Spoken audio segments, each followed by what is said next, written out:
Hello viewers, welcome to our channel Focus Tamil Medium Students. Basic courseல Day 12ல Past Perfect Continuous Tense பற்றி தான் பார்த்துருந்தோம். இன்றைக்கி அதுக்கு தேவையான ப்ராக்டிஸ் செஷன் தான் பார்க்க போகிறோம். ப்ரீவியஸ் வீடியோவில் டெலிவிஷன் அப்படின்னு ஒரு டாபிக் கொடுத்துருந்தேன். அந்த டாப்பிக்கை யூஸ் பண்ணி சென்டென்சஸ் ஃபார்ம் பண்ண சொல்லியிருந்தேன். இப்போது டெலிவிஷனை பற்றி ஃபியூ சென்டென்சஸ் பார்த்துடலாம். Television is an unavoidable device nowadays.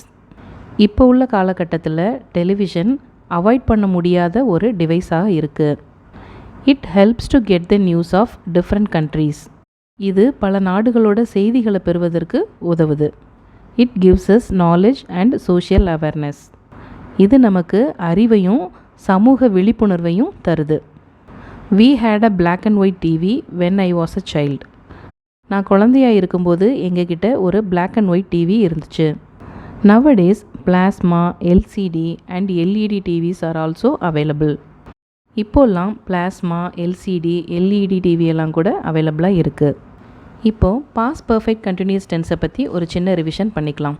Positive சென்டென்ஸை பொறுத்த வரைக்கும் எல்லா சப்ஜெக்ட்டுக்குமே ஹேட் பீன் அப்படின்ற வேர்பும் மெயின் வேர்போட ஐஎன்ஜியும் ஆட் ஆகி வரும். இதுவே நெகட்டிவ் சென்டென்ஸில் ஹேட் நாட் பீன் அப்படின்னு வரும், அதுக்கப்புறம் மெயின் வேர்போட ஐஎன்ஜி ஆட் ஆகி இருக்கும். இப்போது எக்ஸசைஸ் 1ல் என்ன இருக்குன்னு பார்த்துடலாம். இப்போது நான் ஒவ்வொரு சென்டென்ஸாக ரீட் பண்ணுவேன், அதோடு சேர்த்து சில ஆப்ஷன்ஸும் கொடுப்பேன். அந்த ஆப்ஷன்ஸ்லேருந்து நீங்கள் கரெக்டான ஆன்சர் என்னன்னு ஃபைண்ட் அவுட் பண்ணணும். Past perfect continuous tense is use to talk about dash. An action started in the past and continued up until another time in the past. An event happened in the past at a specific time. Past ongoing event. He dash sleeping at 2 p.m. yesterday. Was, has been, had been. They dash playing in the ground when I saw them. Have been, had been, were. We dash using that car for 15 years. Have been, had been, were. They had been dash in the swimming pool since morning. Swimming, swims, swim. She dash learning French for 5 years. Had been not, had not been, was not. Had dash hard for their exams. They have been studying, been they studying, they studying been. She dash taking her medicines for 2 months. Had not been, had been not, does not had been. She had been waiting for her roommate dash morning, for, since, before. They had been watching the movie dash 3 hours, since, after, for. இப்போ answers check பண்ணிக்கலாம். Past perfect continuous tense is used to talk about an action started in the past and continued up until another time in the past. Perfect அப்படின்னாலே பாஸ்டோட connect இருக்கும். அப்போ ஒரு action பாஸ்ட்டில் start ஆகி இருக்கும், அது பாஸ்ட்டில் ஒரு பர்டிகுலர் டைம் வரைக்கும் கண்டினியூ ஆகிட்டுருக்கும். அதை தான் பாஸ்ட் பர்ஃபெக்ட் கண்டினியூஸ் டென்ஸ்னு சொல்லுவோம். Next, an event happened in the past at a specific time. இது ஸ்பெசிஃபிக் டைமில் ஒரு ஈவெண்ட் நடக்கிறத பற்றி சொல்லியிருக்காங்க, இங்கே கண்டினியூஸை பற்றி மென்ஷனே பண்ணல, அப்போ இது wrong. Next, past ongoing event. இங்கே பிளெயினாக பாஸ்ட் ஆன்கோயிங் ஈவெண்ட் அப்படின்னு சொல்லியிருக்காங்க, பெர்ஃபெக்டை பற்றி எதுவுமே சொல்லலை, அதனால் இதையும் சொல்ல முடியாது. Next one, he was sleeping at 2 p.m. yesterday. நேற்று 2 மணிக்கு அவன் தூங்கிக்கிட்டு இருந்தான். இங்கே ஸ்பெசிஃபிக்காக ஒரு டைமை மென்ஷன் பண்ணி அந்த டைமில் அவங்க என்ன பண்ணிக்கிட்டு இருந்தாங்க அப்படின்றத நம்ம சொல்கிறோம். அதுக்கு பாஸ்ட் கண்டினியூஸ் தான் யூஸ் பண்ணணும், பாஸ்ட் பர்ஃபெக்ட் கண்டினியூஸ் யூஸ் பண்ணக்கூடாது. Next, they were playing in the ground when I saw them. நான் அவங்கள பார்த்தப்போ அவங்க கிரவுண்டில் விளையாடிக்கிட்டு இருந்தாங்க. இதுவும் பாஸ்ட் கண்டினியூஸ் தான், ஏன்னா நான் அவங்கள பார்த்தப்போ அப்படின்னு சொல்கிறதும் ஒரு ஸ்பெசிஃபிக் டைம் தான். அப்போது இங்கேயும் பாஸ்ட் பர்ஃபெக்ட் கண்டினியூஸ் யூஸ் பண்ணக்கூடாது, பாஸ்ட் கண்டினியூஸ் தான் யூஸ் பண்ணும். Next, we have been using that car for 15 years. நாங்கள் 15 வருஷமாக அந்த காரை யூஸ் பண்ணிக்கிட்டு இருக்கிறோம். இது ப்ரெசன்ட் பர்ஃபெக்ட் கண்டினியூஸ் டென்ஸ். அப்படின்னா இந்த ஸ்டேட்மெண்ட் இப்போ வரைக்கும் ட்ரூ அப்படின்னு அர்த்தம். Next, we had been using that car for 15 years. நாங்கள் அந்த காரை 15 வருஷமாக யூஸ் பண்ணிக்கிட்டு இருந்தோம். இந்த ஸ்டேட்மெண்ட் பாஸ்ட் பர்ஃபெக்ட் கண்டினியூஸ். இது பாஸ்ட்டில் நடந்து முடிஞ்ச மாதிரி சொல்கிறோம். ஸோ ஸ்டேட்மெண்ட் வைஸ் இது ரெண்டுமே கரெக்டு தான். Next, They had been swimming in the swimming pool since morning. அவங்க காலையிலிருந்தே ஸ்விம்மிங் பூலில் ஸ்விம் பண்ணிக்கிட்டு இருந்தாங்க. had been அப்படின்னு வந்திருக்கிறதுனால verb வந்து V3யாக வரணும். அப்போ ஸ்விம்மிங் தான் correct. Next, she had not been learning French for 5 years. Negative சென்டென்ஸோட ஸ்ட்ரக்சர் என்னன்னு ஏற்கனவே பார்த்துருக்கோம்.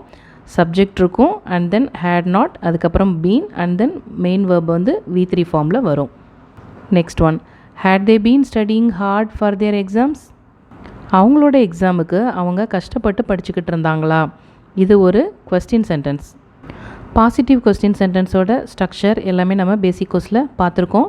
ஸோ ஃபர்ஸ்ட் had அப்படின்ற verb இருக்கும் அண்ட் தென் சப்ஜெக்ட், அதுக்கப்புறம் been அண்ட் தென் மெயின் வேர்போட ing ஆட் பண்ணும். Next one, she had not been taking her medicines for 2 months. அவளோட மருந்துகளை 2 மாதமாக எடுத்துக்கிட்டு இருக்கல. இது ஒரு நெகட்டிவ் ஸ்டேட்மெண்ட். நெகட்டிவ் சென்டென்ஸோட ஸ்ட்ரக்சர் என்ன? ஃபஸ்ட்டு சப்ஜெக்ட் இருக்கும் and then had, then not, அதுக்கப்புறம் been, அதுக்கப்புறம் மெயின் வேர்போட ing ஆட் ஆகியிருக்கும். இது ஏற்கனவே பார்த்துருக்கோம். ஸோ இது easy. she had been waiting for her roommate since morning. அவளோட ரூம்மேட்டுக்காக காலை முதல் வெயிட் பண்ணிக்கிட்டு இருந்தா.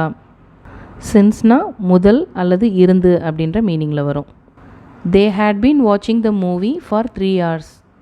அவங்க 3 மணி நேரமாக அந்த மூவியை வாட்ச் பண்ணிக்கிட்டு இருந்தாங்க. ஃபார் அப்படின்னா ஆக அப்படின்ற மீனிங்கில் வரும். இப்போது எக்ஸசைஸ் 2ல் என்ன இருக்குன்னு பார்க்கலாம். பாஸ்ட் பர்ஃபெக்ட் கண்டினியூஸ் டென்ஸோட ஸ்ட்ரக்சர் நமக்கு ஏற்கனவே தெரியும். அப்போ இந்த ஸ்டேட்மெண்ட்டை ஈஸியாக ஃபார்ம் பண்ணலாம். நான் இப்போது தமிழில் 10 சென்டென்ஸ் ரீட் பண்ணுவேன். அதை அப்படியே நீங்கள் இங்கிலீஷில் ட்ரான்ஸ்லேட் பண்ணும். ஃபர்ஸ்ட் ஒன், நான் அந்த கதையை 2 மாதங்களாக படித்து கொண்டு இருந்தேன். அவள் அந்த நிறுவனத்தில் 5 வருடங்களாக வேலை செய்து கொண்டிருந்தாள். அவர்கள் 12 மணி நேரமாக பயணம் செய்து கொண்டிருந்தனர். அவள் திருமணத்திற்கு முன்பு கற்பித்து கொண்டிருந்தாள்.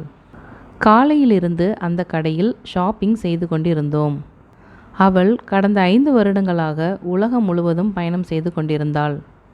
அது 3 மணி நேரமாக தூங்கி கொண்டிருந்தது. அவன் 5 மாதங்களாக டீம் வழிநடத்தி கொண்டிருந்தான். அவர் நிறுவனத்தில் சேர்ந்ததிலிருந்து அந்த ப்ராஜெக்டில் வேலை செய்து கொண்டிருந்தார். நான் வீட்டை விட்டு வெளியேறியதிலிருந்து என் குழந்தை அழுது கொண்டிருந்தது. இப்போது ஆன்சர்ஸ் செக் பண்ணிக்கலாம். நான் அந்த கதையை 2 மாதங்களாக படித்து கொண்டு இருந்தேன். 2 மாதங்களாக அப்படின்னா ஃபார் யூஸ் பண்ணோம். For 2 months. கதைனா ஸ்டோரி. படிக்கிறது அல்லது வாசிக்கிறது அப்படின்னா ரீட் அப்படின்னு சொல்லுவோம். இங்கே கண்டினியூஸ் ஃபார்ம் யூஸ் பண்ணோம். அப்போ ரீடிங். பாஸ்ட் பர்ஃபெக்ட் கண்டினியூஸ்னால் had been அப்படின்னு யூஸ் பண்ணோன்னு பார்த்தோம். அப்போ இந்த சென்டென்ஸ் எப்படி சொல்லலாம்? I had been reading that story for 2 months.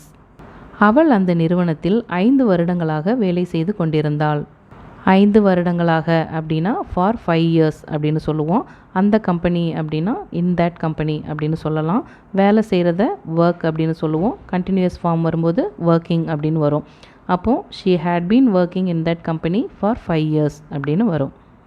அவர்கள் 12 மணி நேரமாக பயணம் செய்து கொண்டிருந்தனர்.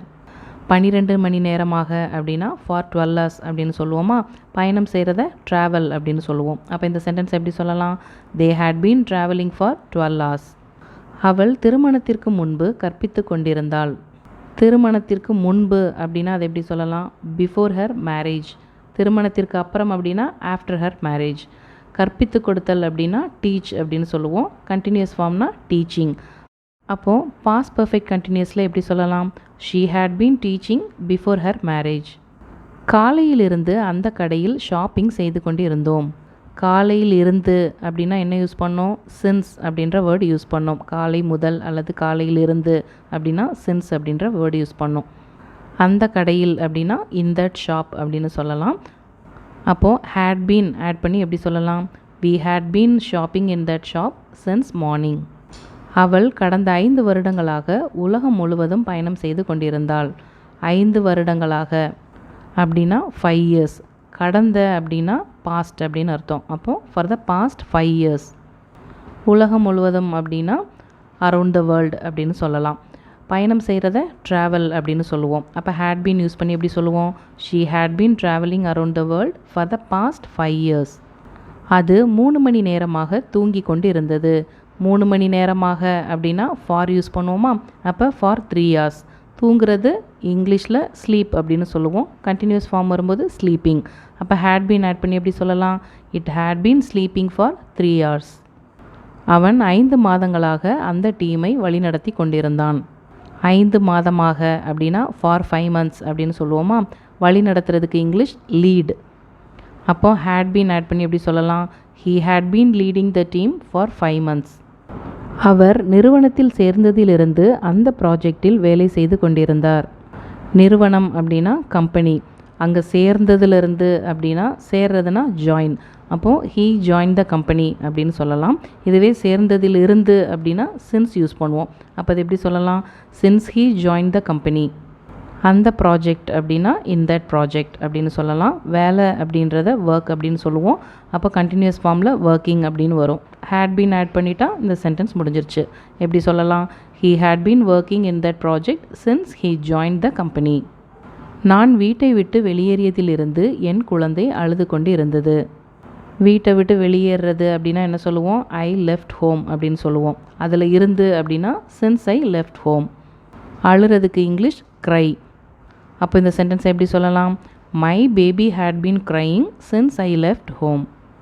எக்ஸசைஸ் 3ல் மை வில்லேஜ் அப்படின்ற டாபிக் தான் கொடுக்க போகிறேன். இந்த டாப்பிக்கை யூஸ் பண்ணி உங்களுக்கு உங்களோட வில்லேஜை பற்றி என்னெல்லாம் தெரியுமோ, இல்லை ஒருவேளை நீங்கள் சிட்டியில் இருந்தால் வில்லேஜை பற்றி என்னெல்லாம் தெரியுமோ அதெல்லாம் அப்படியே இங்கிலீஷில் எப்படி சொல்லலாம் அப்படின்னு ட்ரை பண்ணி பாருங்கள். இந்த வீடியோ பிடிச்சிருந்ததுன்னா லைக் பண்ணுங்கள். சேனலை சப்ஸ்கிரைப் பண்ணாதவங்க சப்ஸ்கிரைப் பண்ணுங்கள். கூடவே அந்த பெல் ஐக்கானையும் கிளிக் பண்ணுங்கள். நெக்ஸ்ட் வீடியோவில் மீட் பண்ணுறேன். பை.